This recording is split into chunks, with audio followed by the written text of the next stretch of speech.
hip up. Hey, what's up guys, it's Will, and we are talking Backlash France. The PLE is right around the corner, and we will be diving into this predictable PLE. At least that's what people are saying. They're calling it predictable. Is it boring because of that? I don't know, okay? Just because the results are predictable doesn't necessarily mean that the show will be boring. We'll dive into why that's the case here in a second. This PLE is overseas in France. That's why it's called Backlash France. It's taking place in the metropolis of Lyon, and there are 5 matches on this card. So some people were complaining about that. Well, Triple H is investing in quality over quantity. I think he likes a tight 3 hours. Doesn't like anything beyond 3 hours. If it's going 3 hours and 30 minutes, that's too long. Triple H likes his shows to be 3 hours. I can respect that, all right? I'm not necessarily needing them to go 4 hours or have 7, 8 matches on the card, okay? This is not AEW. They want to keep the fans wanting more. They want to keep it tight and let the matches breathe and have more time.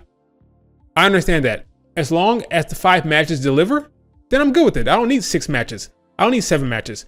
Just make sure that the 5 matches you do have hit, all right? All right, now let's talk about the show being boring and predictable. Now, I agree that most of these results are pretty much set in stone. That is fine as long as these matches are starting a story or advancing a story or have some type of angle. That's how you can get away with a show that's predictable, right? If the match is leading to something, if there's a story being told, then that's fine. That can be compelling. That'll be the talking point leaving the show. The example I always use is Royal Rumble 2023, Kevin Owens versus Roman Reigns. Everyone and their mother knew that Kevin Owens was losing that fight, right? That wasn't the point. People were still excited. Why? They were excited because they were interested in the angle. They were looking forward to the next chapter of the story. Kevin Owens is Sami Zayn's friend, right? And people were wondering, what would Sami Zayn do? Would he turn on Roman Reigns? Would he stick by his friend? Would he stand by Kevin Owens?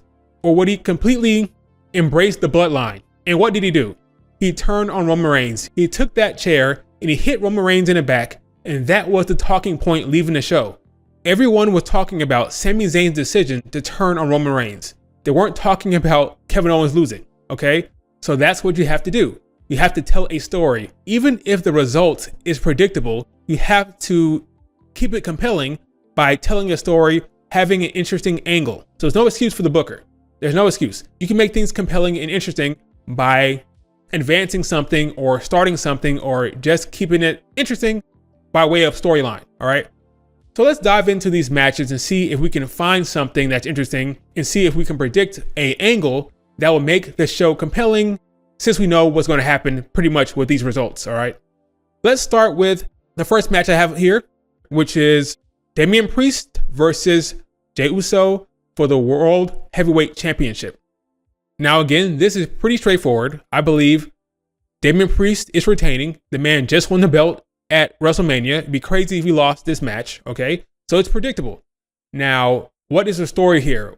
Is there any type of angle they can run that can have people talking about this beyond the results?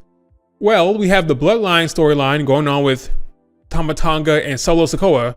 Could they get involved here? Maybe. We also have kind of some tension within the Judgment Day. Damian Priest hates the Judgment Day right now. He's mad at JD. He's mad at Dom.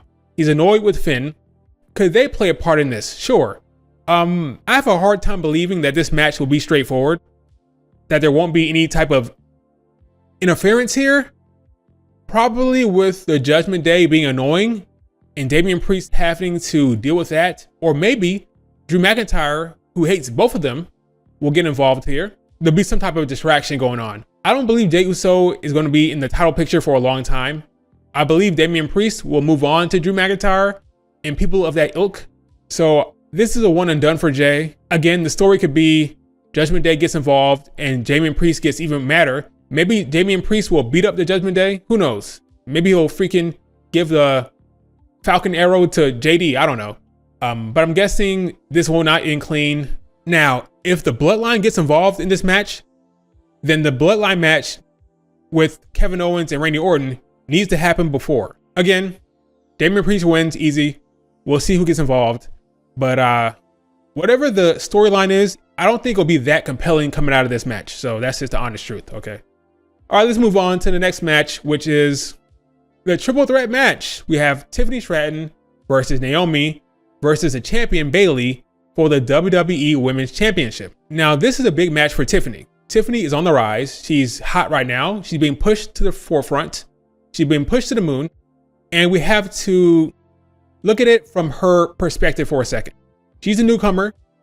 She's getting put in a big match already in what, like less than 3 months into her main roster run? Pretty impressive. Unfortunately for her, she stood tall the last 2 SmackDowns. She delivered a prettiest moonsault ever twice in a row. So I'm guessing she's going to get pinned now. I have her getting pinned in this match. She's taking a pin. Naomi is friends with Bayley. I don't know much of a story that's going to happen there. The only angle I have for this match, because Bayley is retaining, obviously, she just won the damn belt. The only angle I have here is that maybe Nia Jax will show up again. She showed up last week and attacked Bayley. Maybe she'll show up this week and attack again. I don't know. But I don't think we have anything compelling of a story here beyond that. Tiffany, I think, gets pinned. Naomi has a good showing, but Bayley wins. Maybe we have Nia Jax attack again, setting up that feud between Bayley and Nia Jax going forward. But beyond that, I think it's a straightforward win for Bayley. One thing to take into consideration, it's a triple threat, which means anything goes. Nia Jax may get involved during the match. We'll see. But again, Bayley wins. The most compelling angle is Nia Jax getting involved here. Maybe Naomi and Bayley have some tension there and their friendship gets ruined by this match. If you can think of a story for this match, let me know in the comments. Like, what's the story coming out of this? All right, let's move on to the next one. I have here Kevin Owens and Randy Orton versus the Bloodline, Tama Tonga and Solo Sikoa. Now this, I believe, will be the match that people are talking about the most because of what's going to happen here. I believe that Jacob Fatu will make his debut right here in this match in France. Jacob Fatu will run in here. Maybe he'll be wearing a black hoodie. I don't know, but I think he'll be here interfering in this match and causing the Bloodline to win. I believe Jacob, Tama Tonga, and Solo Sikoa will stand tall in France after this match. So the Bloodline will never be the same again. So this will be the big talking point after the show. A great wrestler from the Indies has now joined the Bloodline. That'll be the talking point here. So if that is done well, that'll carry the entire PLE potentially. The new Bloodline, 3 of them standing tall. That could be huge if done well. I think this will be a fun match. Kevin Owens is getting pinned because I doubt they want to pin Randy Orton right now. So KO will take the pin, probably from Solo Sikoa. And yeah, Jacob Fatu is here. This is all leading to the eventual Roman Reigns and the Usos versus the new Bloodline with The Rock. This is the start of that. And that chapter begins with Jacob Fatu coming into play. Jacob Fatu, I believe, will be here in France, and that'll be the talking point. So even though the result is predictable, as long as the talking point is compelling and exciting and interesting, it will not matter. Now let's move on to the next championship match, which is the Kabuki Warriors against Bianca and Jade. All right, all these matches are predictable to me. Jade and Bianca are winning. You will have a hard time having me believe that Jade is going to lose her first championship match of any kind. They are high on Bianca and Jade. Of course, we know they're high on Bianca, but they're high on Jade as well. Bianca was the #1 overall pick of the entire damn draft, and Jade was a top pick on Raw for SmackDown brand in the first round. So they're invested in this tag team. They're on all the damn posters. This is the it tag team right now. They are not losing. I don't know if Io Sky or Dakota Kai will be at ringside. Honestly, it doesn't matter. The Kabuki Warriors are losing. That's just, it is what it is. Let me tell you how this match is going to go. Bianca and Asuka will start the match. They'll go back and forth. Then Asuka will make some type of move to get the advantage, okay? So tag in Kairi. Kairi and Asuka will double team Bianca. The crowd will be anticipating the hot tag. Bianca will battle back. She'll go for that tag, but something will happen where maybe Kairi will pull Jade down, so the hot tag is delayed. Bianca will get the advantage. Eventually, she'll have her opening to tag in Jade. Big pop. Jade comes in, hits like 5 power moves, tag Bianca back in.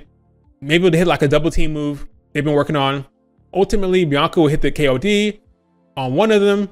Jade will hit the Jaded on probably Kairi.